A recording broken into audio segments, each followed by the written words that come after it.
Hola Polímata, ¿cómo estás hoy? ¿Qué tal está yendo el verano? Espero que muy bien. Expediente X, cuarto milenio, La noche en blanco. Son tres programas de la radio y la televisión española que han tenido muchísimo éxito durante las últimas décadas. Todos ellos explotan el interés que tenemos los humanos en las teorías de la conspiración, en el misterio, en aquello que es paranormal. ¿Por qué tienen tanto éxito? ¿Por qué no hay otros programas como Redes o como La aventura del saber, programas de ciencia magníficos que nunca han tenido una audiencia ni mucho menos similar?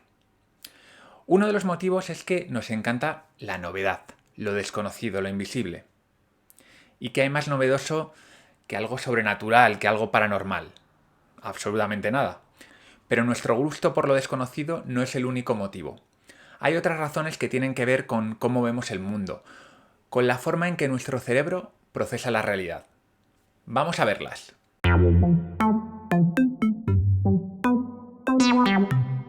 Nos encontramos en 1971, en Belmez de la Moraleda, un pequeño pueblo de Jaén.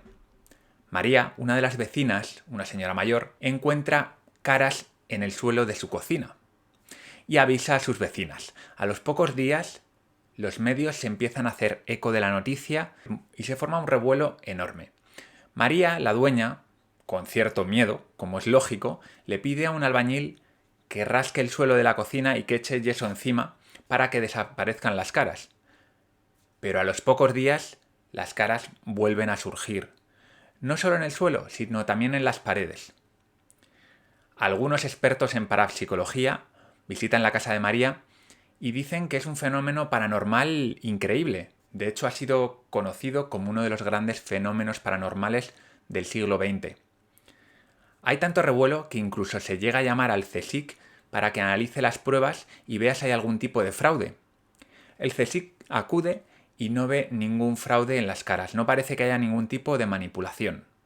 Desde entonces tenemos una lucha encarnizada entre los escépticos que dicen que hay un fraude, que hay alguien que se está intentando lucrar, y por otro lado tenemos a los parapsicólogos que lo ven como uno de los sucesos paranormales más importantes del siglo XX.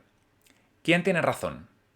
Como casi siempre que nos encontramos ante fenómenos paranormales, es más importante que miremos hacia adentro que hacia afuera.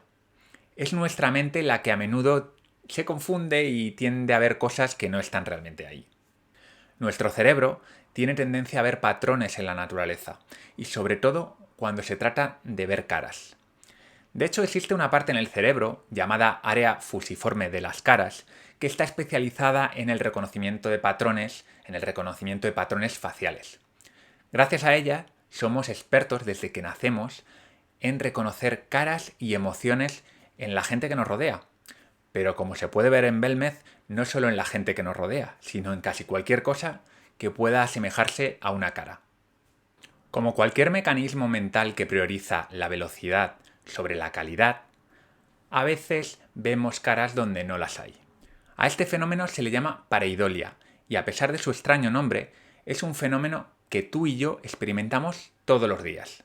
Lo haces simplemente cuando ves un emoticono. No es una cara, pero para ti es una cara. Cuando ves el frontal de un coche escarabajo, ¿qué es lo que ves? Estás viendo una cara, ¿verdad? Los faros o los ojos. En las nubes, ¿cuántas veces no has visto una cara en las nubes, o un dragón, o una persona? Vemos caras en el frontal de los coches, en las nubes antes de una tormenta, en los emoticonos. De hecho, cuando ves una cara en una nube o en una tostada, ya no eres capaz de dejar de verla. El fenómeno está tan arraigado en la mente humana que incluso los paleontólogos australianos que analizan pinturas rupestres están preocupados por la pareidolia. Se han dado cuenta de su tendencia a realizar interpretaciones sesgadas cuando analizan el arte rupestre.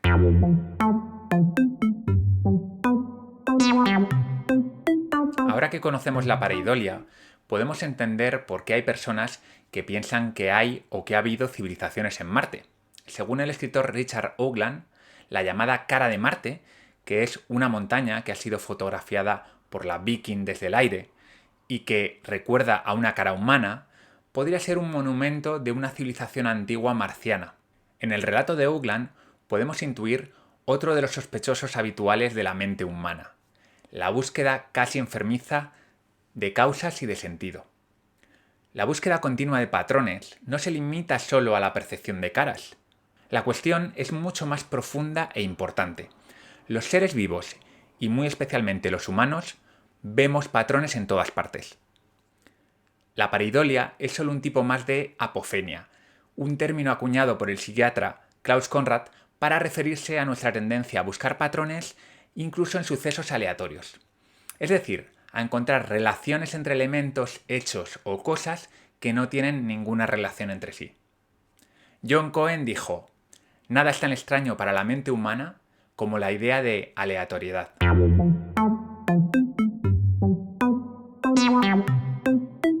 Otro de los efectos secundarios de la apofenia es la llamada falacia del jugador. Vas a entender muy bien la falacia del jugador con un ejemplo muy sencillo. Imagina que hago 10 tiradas de un dado de 6 caras y las 10 veces sale un 2. ¿Cuál es el dado que saldrá a continuación? Bien, pues por extraño que te parezca, mucha gente responde que un 2. La realidad es que las probabilidades de que salga un 2 en un dado de 6 caras es de un sexto, que es la misma de que salga un 1, de que salga un 4 o de que salga un 6. Esta percepción también nos la encontramos en el sentido contrario. A menudo los jugadores de tragaperras esperan que la máquina esté caliente, tal y como ellos dicen. Es decir, esperan a que lleve cierto tiempo sin dar premios gordos. La lógica del jugador de tragaperras es que si un premio lleva mucho tiempo sin salir, es que tiene que salir pronto. La realidad es que los premios no dependen del histórico de premios previo, sino que cada tirada de tragaperras, cada vez que le damos al botoncito, tiene una serie de probabilidades que siempre son las mismas. Por ejemplo, el premio gordo podría salir una de cada 10.000 veces. Por mucho que no haya salido en las tiradas anteriores, no aumenta la probabilidad, siempre va a ser una entre 10.000. Pero el sentido común del jugador le dice que no, que eso no es así. Y esto ocurre por esa tendencia que tenemos a percibir patrones, incluso en cosas que no las hay.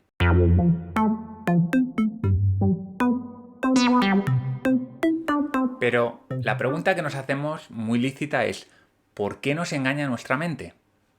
La apofenia es un efecto secundario de esa necesidad que tenemos de encontrar orden, de simplificar y de entender el mundo que nos rodea. Constantemente nuestra mente convierte el caos en reglas sencillas que podemos entender y que nos ayudan a sobrevivir. En un entorno primitivo, nuestra capacidad para relacionar una mañana calurosa con que las gacelas van a ir a la charca a beber y por lo tanto podemos anticiparnos y cazarlas, es completamente adaptativo.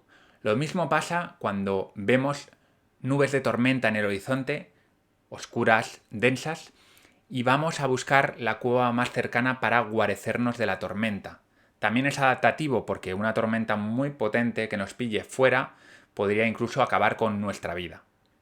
Y todavía más crucial era entender los motivos por los que los demás hacían las cosas. Gracias a nuestra memoria y a nuestra inmensa capacidad para ver patrones, podíamos entender la conducta de nuestros compañeros de tribu. Si, por ejemplo, yo miento habitualmente a mis amigos y ellos me aíslan, me dejan de lado, no quieren saber nada de mí, uno los puntos. Miento, me aíslan. Y eso me hace cambiar de comportamiento. Y me ayuda a integrarme mucho mejor en sociedad, a comportarme de una manera más cooperativa y social. Lo cual es, una vez más, muy adaptativo. Estos 3 ejemplos nos muestran situaciones en las que ver patrones es completamente adaptativo. Pero ¿qué pasa con la apofenia? ¿Qué pasa con las supersticiones, las explicaciones irracionales, todo el tiempo y la energía y los errores que cometemos debido a este tipo de comportamiento poco adaptativo, poco adecuado? ¿Cómo podemos llegar a justificar todos los efectos secundarios que nos supone esta patronitis? Kevin R. Foster y Hannah Coco nos dan una explicación bastante convincente a esta pregunta. La patronitis nos ayuda a hacer asociaciones rápidas que sí pueden ser ciertas y que son cruciales para nuestra supervivencia. Por ejemplo, relacionar un intenso silencio en la selva con la posible presencia de un depredador. Así, la evolución pudo premiar este tipo de comportamientos, que sí pueden ser a veces absurdos, supersticiosos o excesivamente garantistas, porque a su vez nos protegían de grandes daños como que nos comiese un león. Por su parte, la explicación de la pareidolia parece bastante clara. Nuestra mente tiene predilección por las caras porque es muy importante para nosotros detectar rápidamente caras, tanto amigas como enemigas, como de posibles depredadores, en unas décimas de segundos, e incluso entender cuáles son las emociones que están sufriendo. Como hemos visto con todos estos ejemplos, estamos tan especializados en la identificación de patrones que a veces nos pasamos de frenada. Cuando esto ocurre, caemos en teorías de la conspiración, en manías persecutorias y vemos caras en suelos de cemento.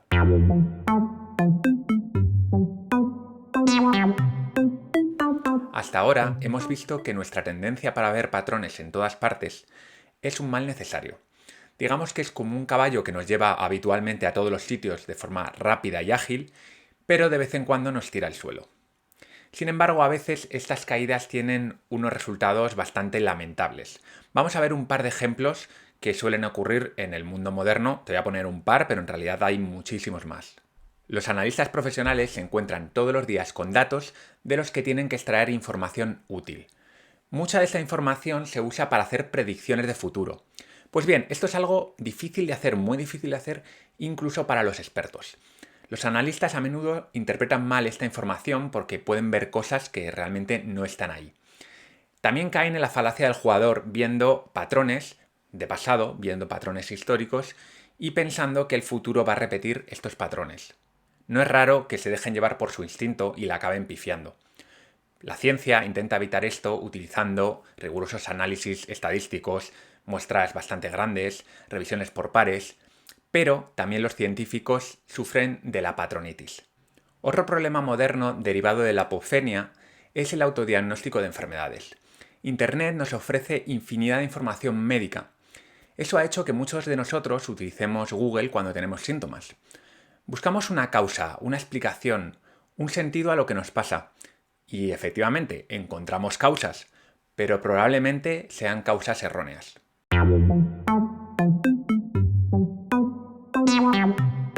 Bien, y ahora vamos con la información más práctica.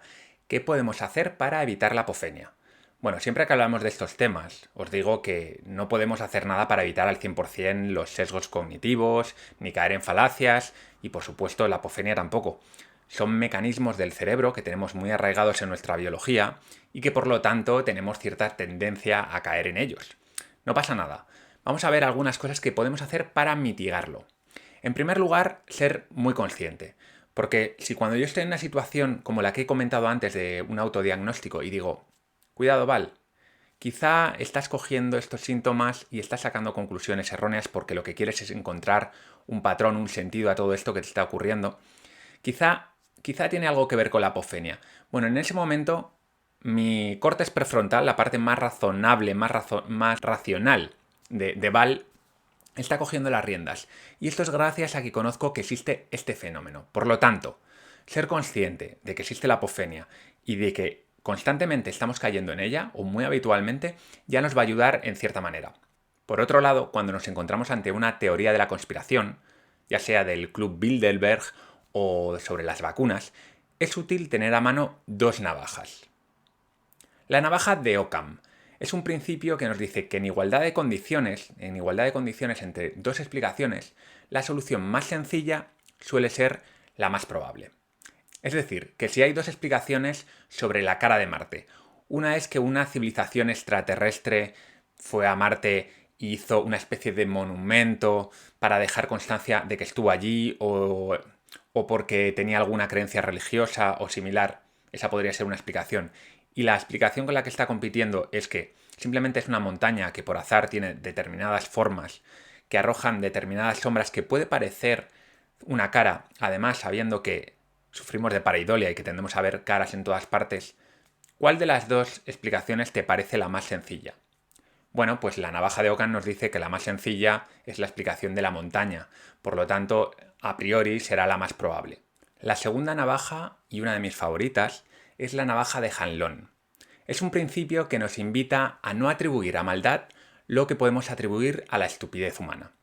Según la navaja de Hanlon, es más probable que el COVID-19 sea producto de una negligencia en un laboratorio que no que sea un plan chino para desestabilizar Occidente.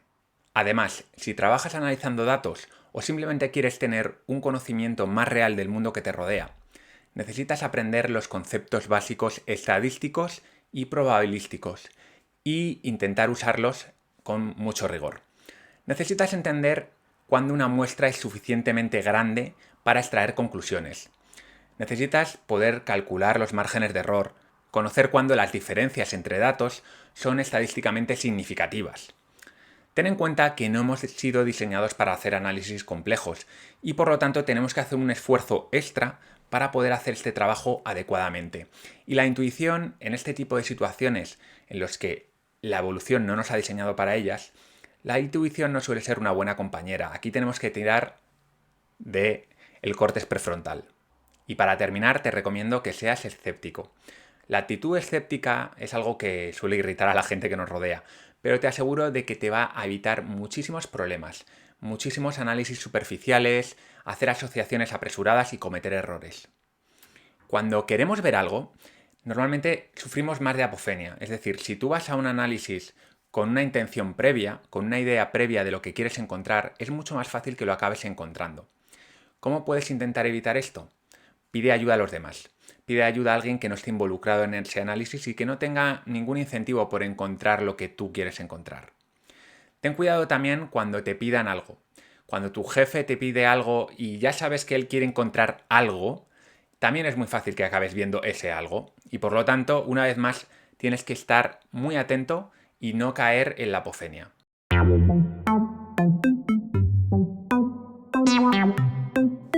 Me gustaría ir terminando con una reflexión.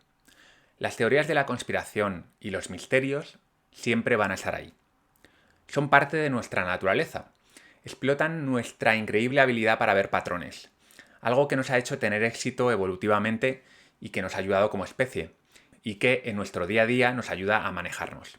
Además, disfrutamos pensando y hablando sobre todo tipo de teorías de la conspiración, sobre misterios, psicofonías, telepatía, infinidad de fenómenos paranormales, parapsicológicos, que nos interesan muchísimo y es normal. Conocer la apofenia lo que te va a ayudar es a tener presente esta tendencia a encontrar patrones donde no los hay y que cuando realmente tú tengas que hacer un análisis serio y te estés jugando algo, no caigas en los mismos errores que cuando estás charlando con tus colegas sobre la última teoría de la conspiración. Bueno, polímata, espero que te haya gustado este episodio. Yo me lo he pasado muy bien porque a mí todo lo que tiene que ver con las trampas mentales me gusta mucho. Además creo que es bastante práctico para evitar algunos problemas que nos encontramos en nuestro día a día por puro desconocimiento. Si a ti te gusta, házmelo saber y así sigo ahondando sobre estos temas. Y sin más, lo que te digo siempre, vete a polímatas.com con Y y suscríbete a Píldoras de Sabiduría, la newsletter que envío todos los domingos, en la que te pongo al día de todo lo que ocurre en Polímatas y algunas cositas más. Nos vemos pronto, soy Val Muñoz de Bustillo. Hasta luego.